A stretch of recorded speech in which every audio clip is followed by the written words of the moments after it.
come e quando si usa il pronome chi. Prima vedremo l'uso di chi come pronome doppio, come per esempio nella frase c'è chi dice no. E poi vedremo l'uso di chi come pronome interrogativo, come per esempio nella frase chi ha vinto le elezioni? Ma prima di spiegare bene come si usa il pronome chi, voglio ricordare un paio di cose sull'uso del pronome relativo che, perché soprattutto per chi viene dall'inglese o dal francese è facile confondersi. Il pronome relativo che può riferirsi a una persona o a un oggetto inanimato e può essere il soggetto del verbo della frase relativa oppure il complemento oggetto del verbo della frase relativa. Vediamo 4 esempi molto velocemente per chiarire questi 2 punti. Ho visto una ragazza che giocava a pallavolo. In questo caso che si riferisce a una persona, una ragazza, ed è il soggetto del verbo della frase relativa, che giocava a pallavolo, quindi soggetto del verbo giocare. Non conosco la ragazza che hai sposato. Anche in questo caso si riferisce a una persona, una ragazza, ma questa volta è il complemento oggetto del verbo della frase relativa, che hai sposato, perché ovviamente il soggetto di hai sposato è tu. Hanno tagliato l'albero che mi piaceva tanto. Stavolta si riferisce a un oggetto, l'albero, ed è il soggetto del verbo piacere, il verbo della frase relativa. E l'ultimo esempio, mi piacciono molto i libri che mi hai regalato. Anche in questo caso si riferisce a un oggetto plurale in questo caso, i libri, ed è il complemento oggetto del verbo della frase relativa, che mi hai regalato, perché anche in questo caso il soggetto è tu. In tutti questi casi quindi si usa il pronome relativo che e non si potrebbe assolutamente usare chi. Vediamo allora come e quando si usa il pronome chi. Ho detto che il primo uso è come pronome doppio. Si chiama pronome doppio perché contiene in sé 2 pronomi. C'era una famosa canzone di Vasco Rossi che diceva c'è chi dice no. Significa c'è qualcuno che dice no. Quindi, in questo caso, chi significa qualcuno che. E infatti, se non ricordo male, nella stessa canzone Vasco Rossi poi diceva c'è qualcuno che non sa più cos'è un uomo, c'è qualcuno che non ha rispetto per nessuno. Quindi usava qualcuno che. Avrebbe potuto usare chi. Il significato è quello ed è lo stesso, è uguale. Ci sono un paio di cose importanti da ricordare sul pronome chi. Anzi, 3 cose. La prima è che chi è invariabile, quindi non dobbiamo preoccuparci di maschile, femminile, singolare o plurale. La seconda è che si riferisce a esseri animati, a persone, diciamo, per semplificare. E la terza cosa, molto importante, è che il verbo che segue è sempre alla terza persona singolare, anche se in un certo senso in alcuni casi si potrebbe interpretare il significato come plurale. Per esempio, la frase c'è chi dice no si potrebbe interpretare come ci sono delle persone che dicono no, quindi con un significato plurale, ma quando usiamo chi il verbo è sempre singolare. Non potremmo dire, per esempio, ci sono chi dicono no. Questa frase non va bene. Vediamo alcuni esempi e da questi esempi vedremo che chi può essere il soggetto, il complemento oggetto o un altro complemento introdotto da una preposizione. Chi è senza peccato scagli la prima pietra.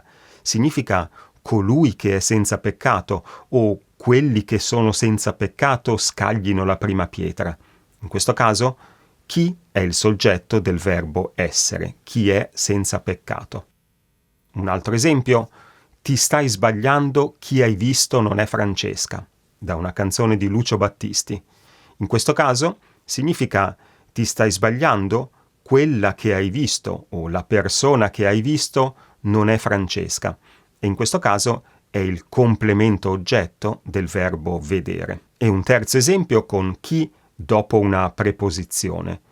Questi piatti sono consigliati a chi ama i cibi piccanti, cioè sono consigliati a quelli che amano i cibi piccanti.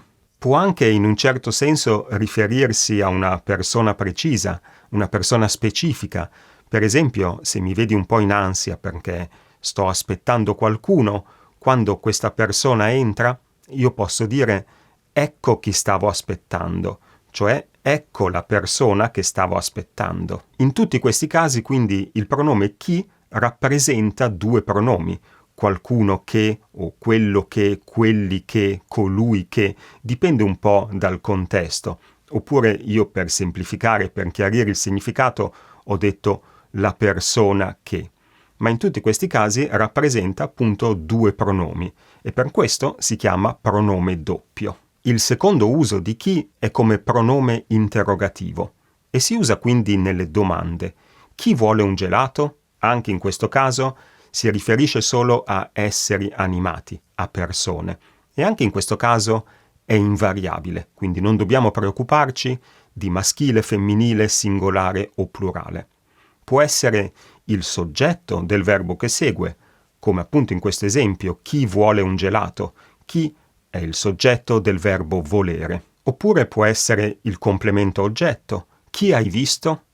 Chi, in questo caso, è il complemento oggetto del verbo vedere. Oppure può essere un complemento introdotto da una preposizione. A chi hai telefonato o con chi sei uscito? Come pronome interrogativo, quindi chi può essere il soggetto, il complemento oggetto o un altro complemento introdotto da una preposizione. Quando chi è il soggetto del verbo che segue, il verbo è sempre alla terza persona singolare, come nel nostro primo esempio. Chi vuole un gelato?